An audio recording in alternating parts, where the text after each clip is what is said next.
Reka nongere mbasuhuzana ariko mbani ikaze umukunzi wacu dawema kudukurikira umunsi ku munsi. Reka nkubwire ngo uruwagaciro wamaze gukanda subscribe. Nibutse nawe utari wayikora kuyikora kakanya kugira ngo buri gihe cyose dusenkuru cyangwa se ikiganiro uzajya ubasha kukibona gatanu kuri gatanu, bityo tubashe kubana mu makuru ndetse n'ibiganiro tugenda tunyuza hano kuri Ukuri News TV. Tugarutse ro muri studio igitaraganya kugira ngo tubashe kuramburira hamwe izi breaking news. Dore ko hari amakuru abagenda cyara ku bindi binyamakuru y'amakuru aba yagizwe ibanga cyane ko tuyabacukumburira tukabasha kuyabagezaho mu bambere y'amakuru azira ibihuha. Nyemerera rero untiza umwanya we muto yatubasha kuramburira hamwe aya makuru kugeza ubu ngubu amakuru atabashije kuvugwaho rumwe haba ku gihugu cy'u Rwanda ndetse n'igihugu cya leta ya Uganda. Ibintu byakomeje kuba agaterera nzamba. Kugeza ubu ngubu haravugwa inkuru y'akababaro y'umusore w'umupolisi wabashe kuba yagaragara hariya mu murenge wa Kanyamahoro, ni umurenge uhana imbibi hagati y'igihugu cy'u Rwanda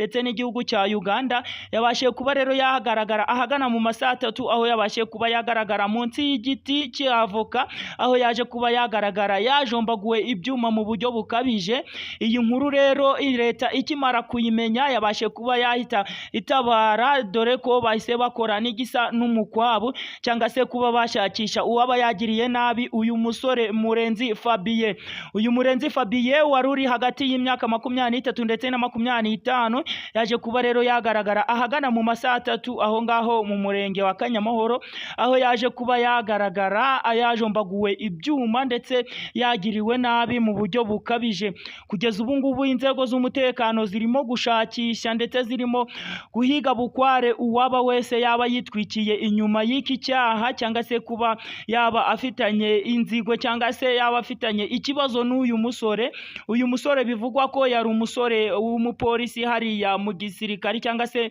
mu ngabo zicunga umutekano hariya ku butaka bwa Uganda. Biravugwa ko yaje kuba yajugunwa hano ku mupaka w'u Rwanda ndetse n'igihugu cya Uganda, akabasha kuba yashirwa aho munsi y'igiti cya avoka, aho polisi y'igihugu cy'u Rwanda yaje kuba yamusanga ndetse bakabasha kuba bakurikirana bikomeye ababa bahoze bari kumwe nawe ndetse nabo bari basanzwe bagendana mu buryo butandukanye. Aya makuru amenyekanye mu kanya aho ahagana mu masaha 3 haje kuba hajyayo itsinda gihariye ry'abapolisi ryo kubasha kuba yajya kureba ibibereye ahangaha, ari nako igipolisi cya Uganda cyahise nacyo kihagaboka kikabasha kuba cyahagera kikabasha kureba ibyakorewe mugenzi wabo, dore ko uyu mupolisi cyangwa se uyu musore nubwo yari ari mu gipolisi cya Uganda ariko bikavugwa ko yari afite inkomoko mu gihugu cy'u Rwanda, ari nako yaje kuba yagaragara hano ku mupaka, ari nako yari arimo kuba asangira na bagenzi be agacupa mu masaha agana nimugoroba, bityo akabasha kuba yataha bakabasha kuba bamuregera bakabasha kuba bamugirira nabi mu buryo bugiye butandukanye. Kugeza ubu ngubu iperereza ryo riracyakomeje, aho kugeza ubu bivugwa ko abarimo nka Sekimonyo Alfred ndetse na Fred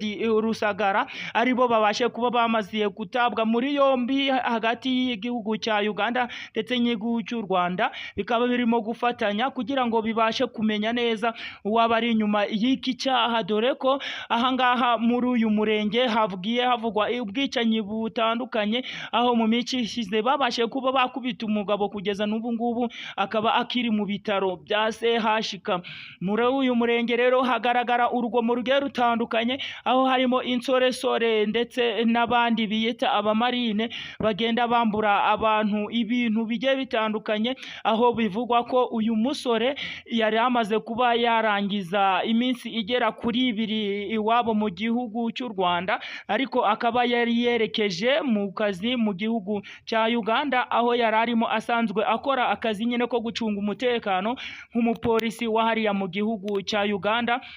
Kugeza ubu ngubu bikaba biri kuvugwa ko amakuru yabashe kuba yagera ku binyamakuru bigiye bitandukanye avuga ko uyu musore ari umunyarwanda, ariko bakaba bari bamwibesheho mu buryo bukomeye kubera ko yari yampaye civile cyangwa se icyo twakwita atambaye toni. Kugeza ubu ngubu rero abantu bamwe bakaba batangiye kumwibeshaho, bamwe bavuga ko ari umupolisi w'u Rwanda, ariko kugeza ubu amakuru amenyekanye bikaba bivugwa ko ari uw'igipolisi cya Uganda ndetse kabagiye bahugwisa ibihuha bavuga ko ari umupolisi w'umunyarwanda atari byo. Kugeza ubu aya makuru polisi imaze kuba yanyomoza muri aka kanya. Rero ubu ngubu amakuru yo turimo kuyakurikirana turebe mbese ninde yaba yishe inyuma y'ubu bwicanyi, dore ko byatangiye kuvugwa ko haba abapolisi ndetse n'abasirikari bagiye gutangira gukora icyo twakita nka patrouille cyangwa se irondo ryo kugenzura umutekano muri uyu murenge, inyuma y'uko hagiye hagaragara ibikorwa bigiye bitandukanye by'ubugizi bwa nabi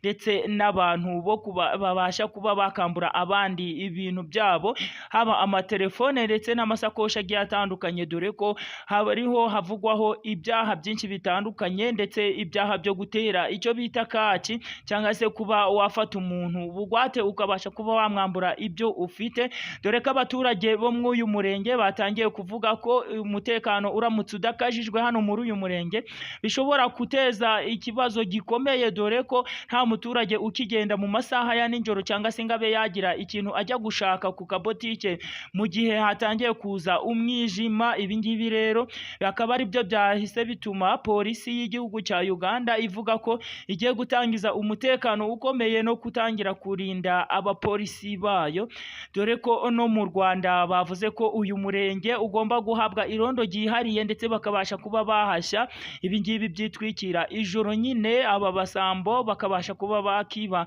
abaturage bagiye batandukanye. Reka rero tukubwire ibindi kw'iyi nkuru turaza kubyumva mu makuru akurikira. Nge nitwa Sindi nkabo Fred, ndabakunda cyane. Izindi nkuru zo nakagaruka, nyabuneka niba utarakanda subscribe uyikande, niba kandi usaka gusiga igitekerezo